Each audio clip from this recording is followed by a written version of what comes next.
Faudra vraiment que j'en parle un jour de ce truc. Mais bon, salutations, ici Profusor. Aujourd'hui, on va parler de GoDaddy qui veut concurrencer Shopify. Ça rime. Mais avant, générique.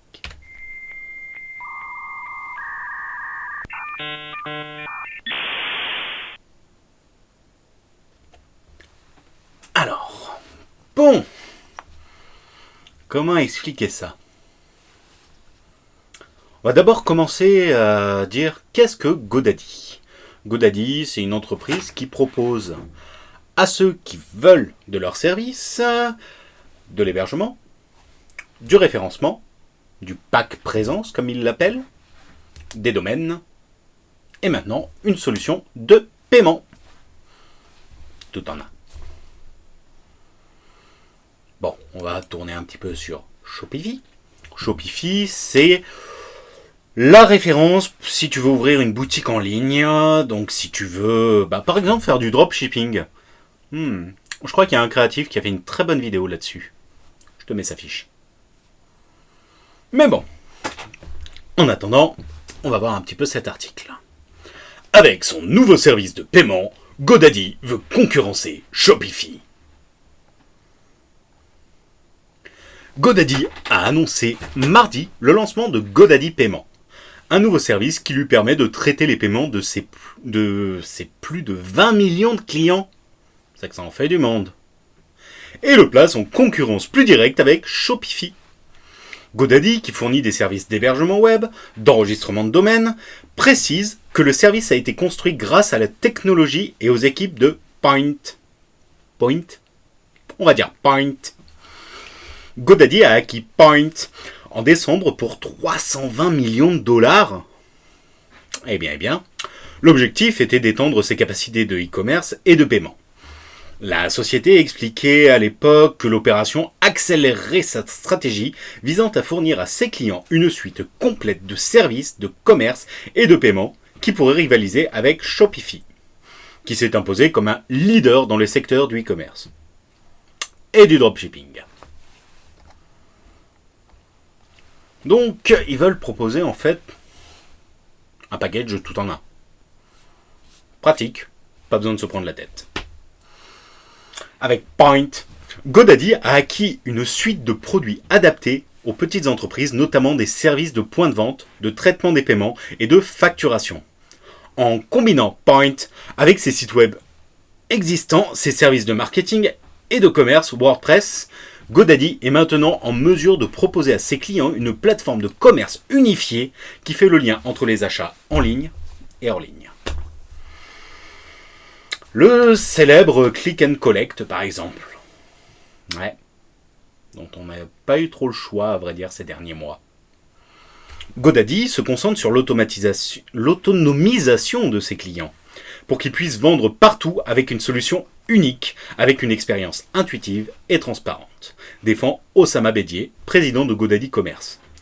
GoDaddy Paiement représente une étape majeure vers la centralisation de tous les outils et services dont une entreprise a besoin pour vendre en ligne avec succès. Les réactions de clients ont été extrêmement positives et nous sommes impatients d'accélérer nos efforts. Ouais, je pense qu'il a dû flairer le bon filon. GoDaddy Paiement s'intègre à Website plus Marketing et au site WordPress et WooCommerce. Bon, WordPress et WooCommerce, c'est un petit peu la même chose, puisque WordPress permet de créer des sites web très facilement. Ça représente quand même 30% de la totalité des sites du web. Ouais. Il y a beaucoup de monde qui utilise WordPress. Mais ne regardez pas comme ça. Oui, je sais, j'utilise aussi WordPress. Et WooCommerce, en fait, c'est une extension de WordPress qui permet de créer une boutique en ligne. L'intégration permet aux clients de gérer les commandes, les paiements, les remboursements, ainsi que d'autres aspects de leur activité en ligne à partir d'un seul tableau de bord. En gros, tu te connectes et ça y est, tu as accès à tout. Une croissance exceptionnelle pendant la pandémie. Tu m'étonnes. À dire, on n'avait pas trop le choix. Soit tu fermes, soit tu fais du click and collect, et encore, faut que les gens viennent dans ta boutique, du moins devant ta boutique pour que tu leur files leur truc.